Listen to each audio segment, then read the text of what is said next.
সাম্প্রদায়িক সম্প্রীতি নষ্টে উস্কানি দেওয়ার অভিযোগ মমতা বন্দ্যোপাধ্যায়ের বিরুদ্ধে এফআইআর। ফের সাংবাদিকদের মুখোমুখি ঋতব্রত বন্দ্যোপাধ্যায়, স্পষ্ট হচ্ছে ফ্যাসিবাদ মনোভাব। কার কথা বললেন? 1 আগস্ট থেকে বড় বদল, স্মার্ট প্রিপেইড মিটার নিয়ে নতুন নির্দেশিকা জারি রাজ্যের। কপাল খুলছে যোগ্য আবেদনকারীদের, অন্নপূর্ণা যোজনা নিয়ে নয়া তথ্য সামনে। দিল্লিতে তাসের ঘরের মতো ভাঙছে তৃণমূল, 19 বেসুরো সাংসদের চিঠি, কারা সই করলেন দেখুন। শামশেরগঞ্জ, মোথাবাড়ি, বেলডাঙ্গার মতো ঘটনা যেন আর না ঘটে করা বার্তা মুখ্যমন্ত্রী। সম্মান পেলে দল করব, না পেলে করব না, দল ছাড়ছেন, এ কি বললেন অনুব্রত। ভোট প্রচারে উস্কানিমূলক ভাষণের অভিযোগ, অভিষেকের বাড়িতে সিআইডি।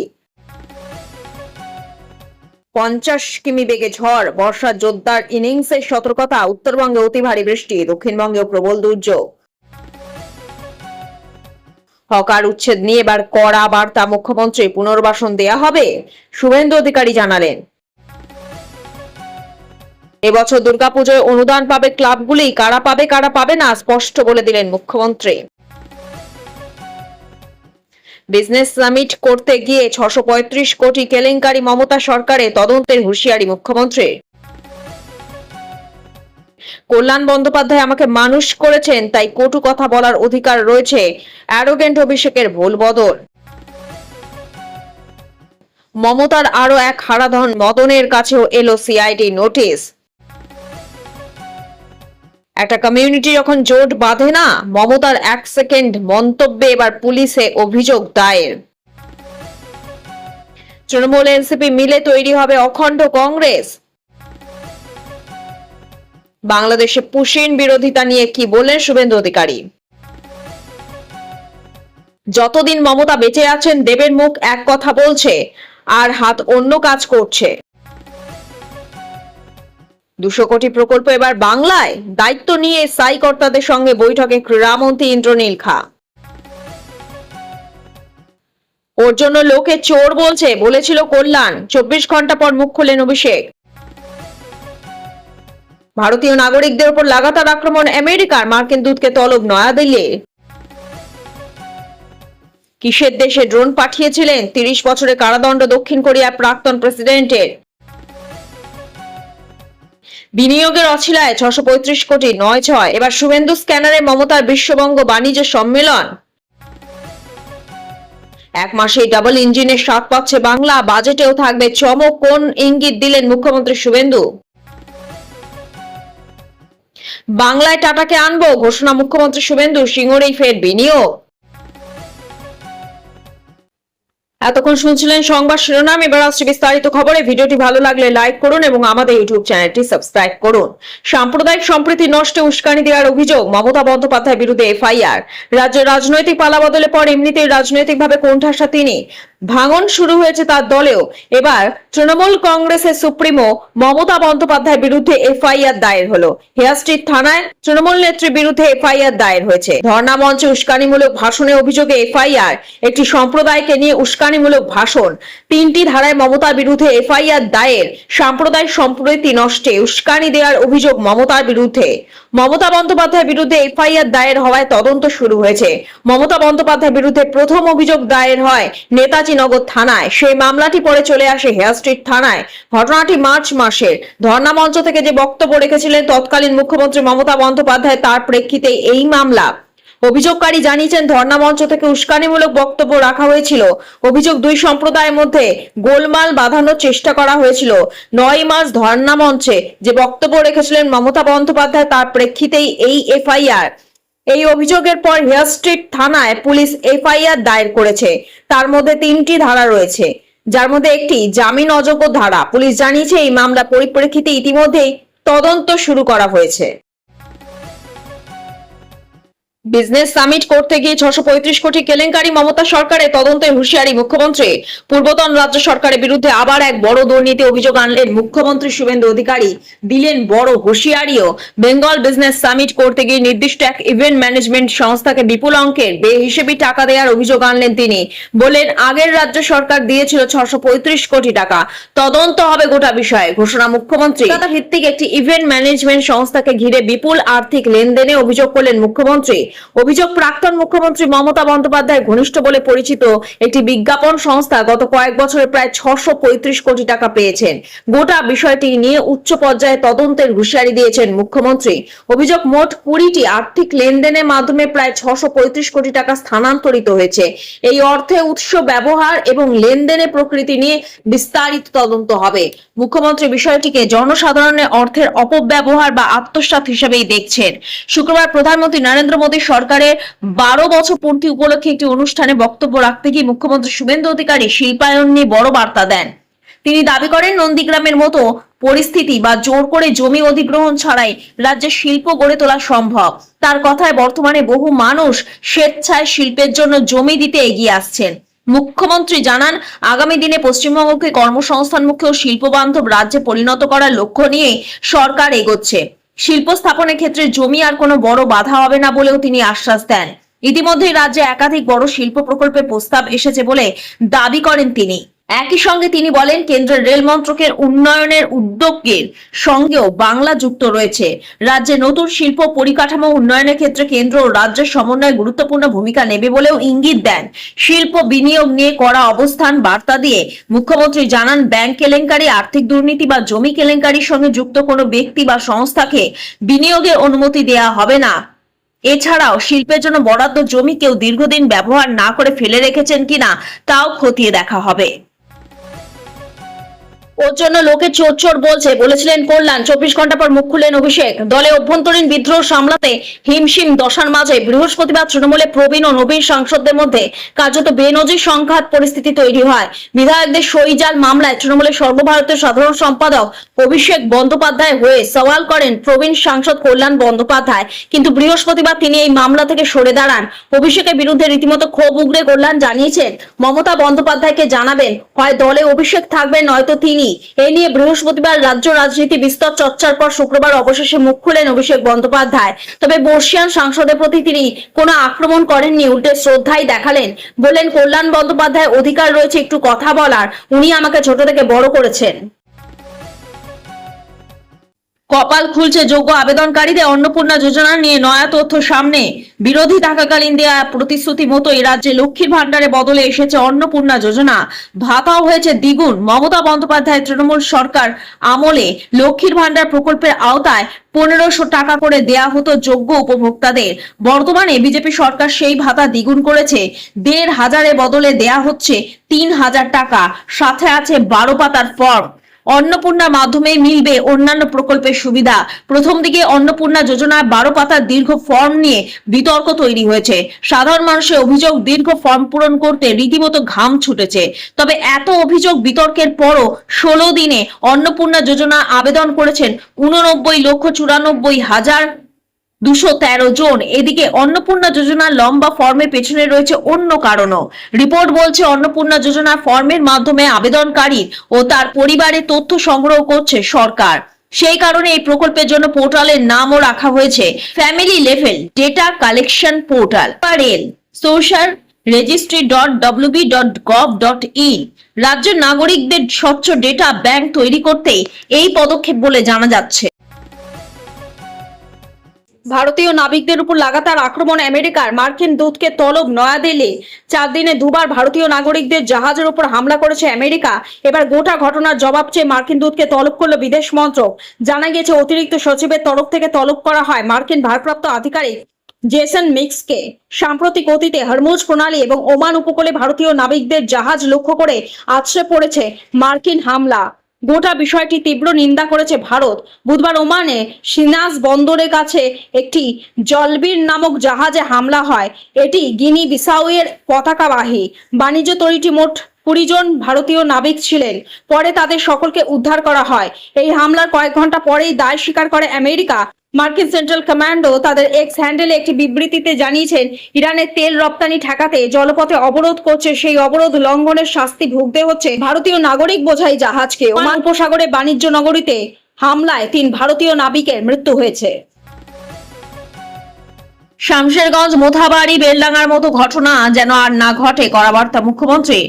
আর যেন শামশেরগঞ্জ, মোথাবাড়ি, বেলডাঙ্গার মতো ঘটনা না ঘটে, অশান্তি বন্ধে মালদের প্রশাসনিক বৈঠকে এমনই কড়া বার্তা দিলেন মুখ্যমন্ত্রী শুভেন্দু অধিকারী। এর পাশাপাশি বৈঠকে মুখ্যমন্ত্রী জানিয়েছেন বিএসএফ এর আউটপোস্টে তিনি যাবেন। এদিন বৈঠকে অনেকগুলো বিষয় নিয়ে আলোচনা হয়েছে। বেশ কিছু সামাজিক প্রকল্পে অন্যের অ্যাকাউন্টে টাকা চলে গেছে, সে ব্যাপারে স্থানীয় বিধায়কদের সাহায্য চেয়েছেন মুখ্যমন্ত্রী। এছাড়া শুভেন্দু অধিকারী বলছেন 50 লক্ষ অ্যাকাউন্টে ইতিমধ্যে অন্নপূর্ণা যোজনার টাকা ঢুকতে শুরু করেছে, বার্ধক্য এবং বিধবা ভাতাও ঢুকবে। যাদের স্বাস্থ্যসাথী রয়েছে সেটা আয়ুষ্মান ভারতে ট্রান্সফার হয়ে যাবে বলে ফের একবার জানানো হয়েছে এদিনের বৈঠকে। পরিযায়ী শ্রমিকরা তারা যেখানেই থাকুন না কেন আয়ুষ্মান ভারতের সুবিধা পাবেন। চাচল আর গাজলকে পৌরসভার মধ্যে নিয়ে আসা হবে, নদী ভাঙন রুখতে কাজ করা হবে। এ প্রসঙ্গে বলা হচ্ছে এই বর্ষায় হয়তো করা যাবে না, পরবর্তী বর্ষায় যাতে কাজগুলো করা যায়। বিএসএফ এবং পুলিশের মধ্যে কোঅর্ডিনেশন জোর দেওয়া হয়েছে। বিএসএফ এর সেন্টারগুলি ঘুরে দেখবেন বলে জানিয়েছেন মুখ্যমন্ত্রী। এক কথা, এদিন প্রশাসনিক বৈঠকে স্বাস্থ্য, সামাজিক প্রকল্প এবং নিরাপত্তার মতো বিষয়গুলি নিয়ে আলোচনা করেছেন মুখ্যমন্ত্রী। এর পাশাপাশি বৈঠকে যেসব সাংসদ, বিধায়ক উপস্থিত ছিলেন তাদের কথাও শুনছেন। এদিন মালদার এই বৈঠকে দেখা যায় একের পর এক তৃণমূল বিধায়ককে, বিদ্রোহী তৃণমূল সাংসদরা মুখ্যমন্ত্রী প্রশাসনিক বৈঠকে যোগ দিয়েছিলেন। মালদা, মুর্শিদাবাদ ও 2 দিনাজপুর নিয়ে প্রশাসনিক বৈঠক করেন মুখ্যমন্ত্রী।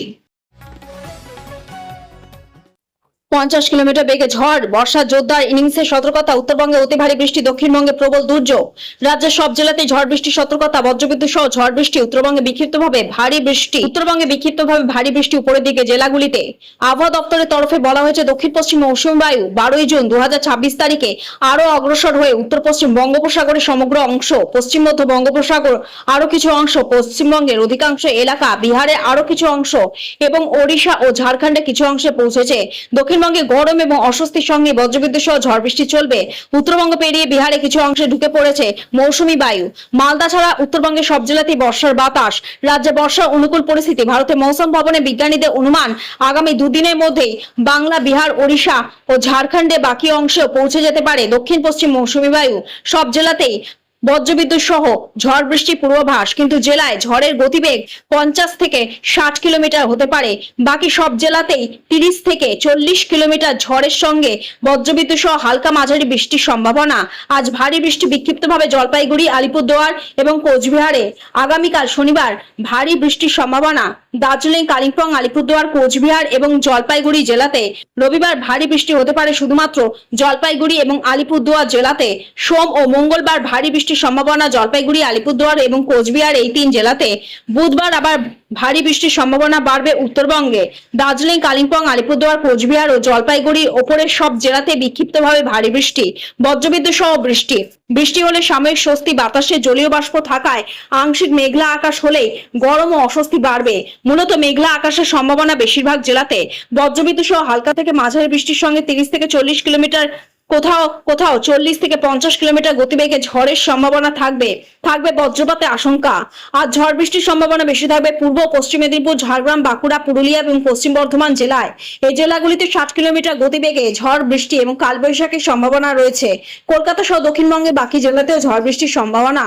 আগামী বুধবার পর্যন্ত বিক্ষিপ্তভাবে ঝড় বৃষ্টির সম্ভাবনা বেশি থাকবে পূর্ব পশ্চিম বর্ধমান, বীরভূম, মুর্শিদাবাদ, নদিয়া, উত্তর ও দক্ষিণ 24 পরগনা জেলাতে। কলকাতা ও বজ্রবিদ্যুৎ সহ ঝড় বৃষ্টির সম্ভাবনা থাকবে আগামী কয়েকদিন। তবে গরম এবং অস্বস্তি পিছু ছাড়ছে না। হকার উচ্ছেদ নিয়ে এবার কড়া বার্তা মুখ্যমন্ত্রী, পুনর্বাসন দেওয়া হবে। শুভেন্দু অধিকারী জানালেন কলকাতা ও পার্শ্ববর্তী অঞ্চলে বেআইনি দখলদার মুক্ত করতে রেলওয়ে এবং পুরসভার যৌথ উদ্যোগে হকার উচ্ছেদ অভিযান চলছে অনেকদিন ধরে। দমদম, শিয়ালদা, নিউ মার্কেট এবং যাদবপুর স্টেশন সংলগ্ন এলাকায় এই অভিযান চলছে। এই প্রেক্ষাপটে এদিন বিশ্ব বাংলা কনভেনশন সেন্টার থেকে সাংবাদিকদের মুখোমুখি হয়ে মুখ্যমন্ত্রী শুভেন্দু অধিকারী বলেন, ফুটপাত দখল করে কাউকে বসে থাকতে দেয়া হবে না, জনগণের স্বার্থ অগ্রাধিকার পাবে। তিনি আরো বলেন, ফুটপাতে দিয়ে হাঁটার অধিকার জনগণের রয়েছে, সেই ফুটপাতকে জবরদখল করার অধিকার কারণ নেই। যেখানে সরকারে খালি জায়গা আছে সেই জায়গা যদি জনগণের প্রয়োজন না হয়, সেখানে বৈধ অবৈধ কেউ যদি এসে বসে থাকেন, মানবিকভাবে দেখব। মুখ্যমন্ত্রী কথায় কলকাতার রাস্তা ফুটপাতে হাঁটার অধিকার আছে জনগণের, এটা কারো হাতে দেওয়ার অধিকার আমাকে কেউ দেয়নি। জনগণ আমাকে ভোট দিয়ে জিতিয়েছে, বিজেপি বিধায়করা আমাকে মুখ্যমন্ত্রী বানিয়েছে। আমি জনগণের প্রতি দায়বদ্ধ। জনগণের স্বার্থ যেখানে জড়িত সেখানে সেটাই অগ্রাধিকার পাবে। মুষ্টিমেয় কোনো ব্যক্তি বা গোষ্ঠীর স্বার্থ আমার কাছে অগ্রাধিকার পাবে না। আস্তে আস্তে সরকারি স্কিম আনা হবে পুনর্বাসনের জন্য, হকারদের জন্য ভারত সরকারের স্কিমও আছে। সেই সব সুযোগ সব পাবেন হকাররা, কিন্তু নিউ মার্কেটের রাস্তায় দখল করে নেবেন, মোটরসাইকেলও যেতে পারবে না। রাজা বাজারটা বেহাত হয়ে যাবে। খিদিরপুর মেটিয়াপুরে যা খুশি করবেন, এটার জন্য জনগণ আমাকে মুখ্যমন্ত্রী করেনি। শুভেন্দু অধিকারী বলেন, বেঙ্গল বিজনেস সামিট করতে নির্দিষ্ট ইভেন্ট ম্যানেজমেন্ট সংস্থাকে আগের রাজ্য সরকার দিয়েছিল 635 কোটি টাকা। তদন্ত হবে গোটা বিষয়ে। রাজ্যে টাকা আসবেই, আশ্বাস মুখ্যমন্ত্রী। আগামী দিনে রাজ্যে শিল্প করতে বাধা হবে না জমি। পাশাপাশি তিনি এও বলেন, সরকারি অনুদান পাওয়া উচিত, যাদের দরকার তাদের, অর্থ যাদের প্রয়োজন নেই তাদের দেওয়ারও দরকার নেই। এবছর দুর্গাপুজোর অনুদান পাবে ক্লাবগুলি, কারা পাবে কারা পাবে না স্পষ্ট করে দিলেন মুখ্যমন্ত্রী। প্রাক্তন মুখ্যমন্ত্রী মমতা বন্দ্যোপাধ্যায় 2018 সালে প্রথমবার পুজো অনুদান ঘোষণা করেছিলেন। সেই বছর রাজ্যের প্রতিটা দুর্গাপুজো কমিটিকে 10,000 টাকা তুলে দেওয়া হয়। তারপর যত দিন গিয়েছে, পুজো কমিটিগুলিকে তুষ্ট করতে লাফিয়ে লাফিয়ে অনুদানে অঙ্ক বাড়িয়েছেন মমতা বন্দ্যোপাধ্যায়। সরকারি টাকা বিলিয়েছেন হাজার হাজার পুজো কমিটির মধ্যে। গত বছর পুজো কমিটিগুলিকে 1,10,000 টাকা পুজো অনুদান দেবেন বলে ঘোষণা করেন তৎকালীন মুখ্যমন্ত্রী মমতা বন্দ্যোপাধ্যায়। সংবাদ মাধ্যমের রিপোর্ট অনুসারে 2015 সালে এই অনুদান দেওয়ার জন্য রাজ্যে মোট খরচ হয় প্রায় 500 কোটি টাকা। সেই সময় বিরোধী দল বিজেপি এই হারে ক্লাবগুলি অনুদান দেওয়ার বিরোধিতা করে। এবার 2026 সালে সেই বিজেপি ক্ষমতায়। এবার কি দুর্গাপুজো অনুদান দেয়া হবে? শুক্রবার মুখ্যমন্ত্রী শুভেন্দু অধিকারী একটি সাংবাদিক সম্মেলনে এক প্রশ্নের উত্তরে বলেন, দুর্গাপুজোর বিষয়টি নিয়ে এখনো আলোচনা হয়নি। বিষয়টি তথ্য সংস্কৃতি দপ্তরের আওতাভুক্ত, আর সেই দপ্তর মুখ্যমন্ত্রীর হাতে। তার সঙ্গে একজন রাষ্ট্রমন্ত্রীও আছে, তিনি আলোচনা করে এই বিষয়ে সিদ্ধান্ত নেবেন। তবে তিনি স্পষ্ট করে দেন, পুজো অনুদান তারাই পাবেন যাদের অর্থের দরকার। মুখ্যমন্ত্রী বলেন, এই পরিমাণ সরকারি টাকা যাদের প্রয়োজন নেই তাদের দেওয়ারও দরকার নেই, আর যারা এই অর্থের অভাবে পুজো করতে পারবেন না বা পাচ্ছেন না তাদের অনুদান দেওয়া হবে। যাদের প্রয়োজন নেই তাদের দেওয়ারও দরকার নেই। তিনি স্পষ্ট করে বলেন, পুজো হবে, আরো বেশি করে হবে। বাংলাদেশে পুশিন বিরোধিতা নিয়ে কি বললেন শুভেন্দু অধিকারী? দেশে অনুপ্রবেশ রুখতে জিরো টলারেন্স নীতি নিয়েছে কেন্দ্র সরকার। অনুপ্রবেশকারীদের পুশব্যাক প্রক্রিয়া শুরু হয়ে গিয়েছে। বিজেপি ক্ষমতায় আসার পর বাংলা থেকে বহু অনুপ্রবেশকারীকে বাংলাদেশে পুশব্যাক করা হচ্ছে। তবে বাংলাদেশ সরকারের তরফেও বারবার জানিয়ে দেওয়া হয়েছে, পুশিন হলেই বিরোধিতা করা হবে। ইতিমধ্যে পুশিন নিয়ে বিরোধিতা শুরু করেছে বাংলাদেশ। ভারত থেকে পুশব্যাক করা অনুপ্রবেশকারীদের পুশিনে বাধা দিচ্ছে বাংলাদেশ। এই বিতর্কের মাঝেই বাংলাদেশে পুশিন বিরোধিতা নিয়ে মুখ খুললেন বাংলার মুখ্যমন্ত্রী শুভেন্দু অধিকারী। বাংলাদেশের পুশিন বিরোধিতা নিয়ে কি বললেন শুভেন্দু? আজ নরেন্দ্র মোদী সরকারের 12 বছর পূর্ণ উপলক্ষে বিশেষ প্রদর্শনীর ব্যবস্থা করা হয়েছে বিশ্ব বাংলা কনভেনশন সেন্টারে। সেখানে উপস্থিত ছিলেন মুখ্যমন্ত্রী শুভেন্দু অধিকারী। এক সাংবাদিক সম্মেলনে নরেন্দ্র মোদী সরকারের আমলে কি কি উন্নতি হয়েছে দেশে তার খতিয়ান তুলে ধরলেন। সেখানে এক সংবাদ মাধ্যমের তরফে বাংলাদেশে পুশিন বিরোধিতা নিয়ে প্রশ্ন তোলা হলো। সেই প্রশ্নেরই জবাব দিয়েছেন মুখ্যমন্ত্রী শুভেন্দু অধিকারী। মুখ্যমন্ত্রী সাফ জানিয়ে দেন, এই প্রশ্নের উত্তর তিনি দেবেন না, তার দাবি এটা একেবারেই তার বিষয় না। শুভেন্দু বলেন, এটার উত্তর দেব না, এটা বহির্দেশের পার্লামেন্ট কোন বিষয়ে তারা আনবে এটা আমি এখান থেকে শুনছি। যদি সেরকম কিছু আনে তার জন্য ভারতের পররাষ্ট্র দপ্তর রয়েছে। সেবায় নিজেকে উৎসর্গ করেছিলেন 66 দিনের মধ্যে ইস্তফা কোয়েল মল্লিকের। কোয়েল মল্লিক চিরকালই অরাজনৈতিক অবস্থান নিয়েছেন। টলিপাড়া তর্ক বিতর্ক বিশেষ করে জায়গা ছিল না কোয়েলের। সেই অভিনেত্রী আচমকা তৃণমূলের হাত ধরে রাজ্যসভার সাংসদ হয়ে যাওয়ায় অবাক হয়েছিলেন অনেকে। শপথ নেওয়া 66 দিনের মাথায় এলো তার ইস্তফা দেওয়ার খবর। একে একে তৃণমূলের রাজ্যসভার 3 সাংসদ পদত্যাগ করেছেন। সংবাদ মাধ্যমে মুখোমুখি হয়ে নিজেদের অবস্থানও স্পষ্ট করেছেন এরা। আর এবার কোয়েল মল্লিকও ইস্তফা দিয়েছেন বলে সূত্রে খবর। গত কয়েকদিন ধরেই কোয়েল চুপচাপ। তৃণমূলের এহেন বিপর্যয়ের পর রাজনৈতিক পরিস্থিতি নিয়ে প্রকাশ্যে একটা শব্দ খরচ করেননি। দিল্লি যাওয়ারও কোনো খবর নেই। তবে সূত্রের খবর, কলকাতা থেকে ইমেল করে ইস্তফাপত্র